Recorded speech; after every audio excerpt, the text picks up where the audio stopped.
Subscribe to Dark Mystoria for untold mysteries, lost civilizations, and forbidden truths.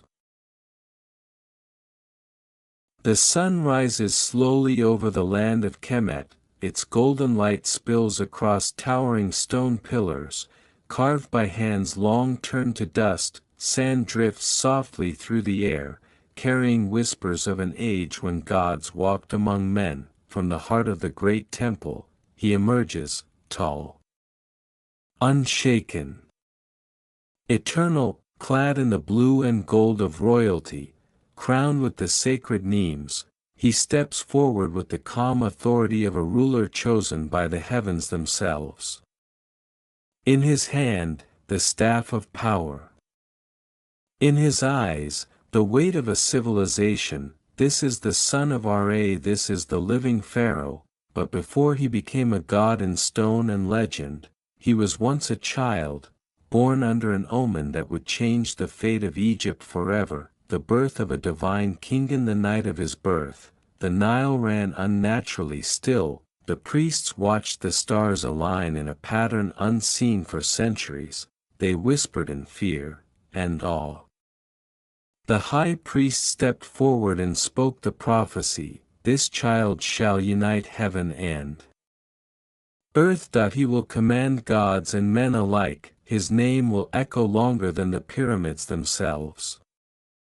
From that moment, the boy was no longer just human. He was chosen, raised within the sacred halls of the temple. He was taught not only how to rule, but how to listen to the gods. He learned the language of the stars, the secrets of life and death, and the burden of Ma'at, the divine balance of the universe. While other children played, he trained. While others slept, he studied. While others feared the darkness, he mastered it. The coronation years passed like grains of sand in an hourglass. When the old king died, Egypt held its breath. In a ceremony bathed in incense and firelight, the young ruler knelt before the altar of Ra. Gold crowned his brow. Sacred oil touched his skin.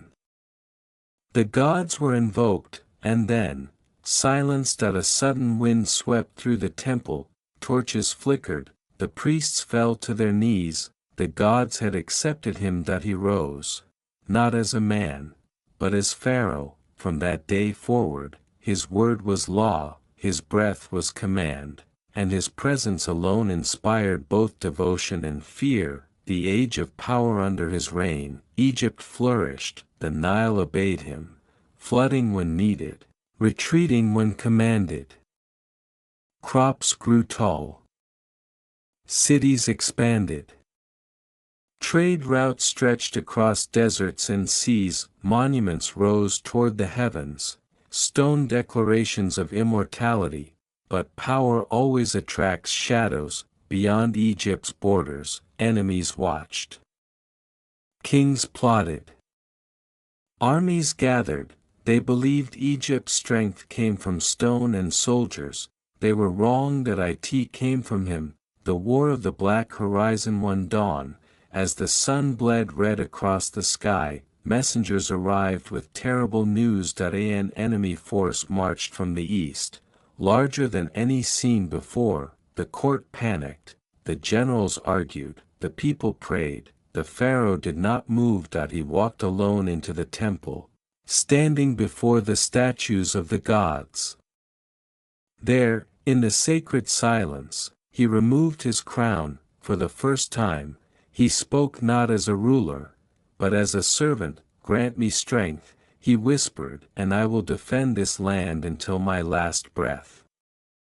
That night, the stars burned brighter. The battle at dawn. The pharaoh stood at the front of his army. Bare-chested beneath the sun, adorned with sacred symbols, staff in hand. He looked less like a king and more like a god of war. As the enemy advanced, the pharaoh raised his staff, and the wind changed. Sandstorms rose like living beasts. Chaos erupted among the invaders. Fear spread faster than fire. Then the pharaoh charged, not with rage, but with destiny.by sunset, the battlefield was silent, Egypt stood victorious. From that day forward, no enemy dared challenge him again. The price of immortality. Years passed, glory followed glory, but even gods grow weary. Late at night, alone in his chambers, the pharaoh stared into the darkness, questioning the cost of eternal power. That he had sacrificed youth for duty, love for legacy, peace for immortality, and deep within his heart a question grew louder: what remains of a man when he becomes a god? The final decree. Knowing his time approached, the pharaoh summoned his priests, architects, and scribes. That he gave one final command: build not a tomb, but a passage, not a prison of stone, but a bridge between worlds. And so they did. Deep beneath the desert, they carved chambers aligned with the stars, walls inscribed with spells, doors sealed with secrets only the worthy could unlock. When the day came, the pharaoh walked willingly into the darkness. There was no fear, only purpose. The eternal guardian. Legends say his body was laid to rest, but his spirit never left. That he walks the temples at dawn, that he watches over Egypt still, that when the world falls out of balance, he will rise again. Some believe he was only a man. Others know the truth. That he was more. That he was the bridge between gods and mortals, the ruler of time, the guardian of eternity. And as long as the sun rises over the sands of Egypt, his story will never die.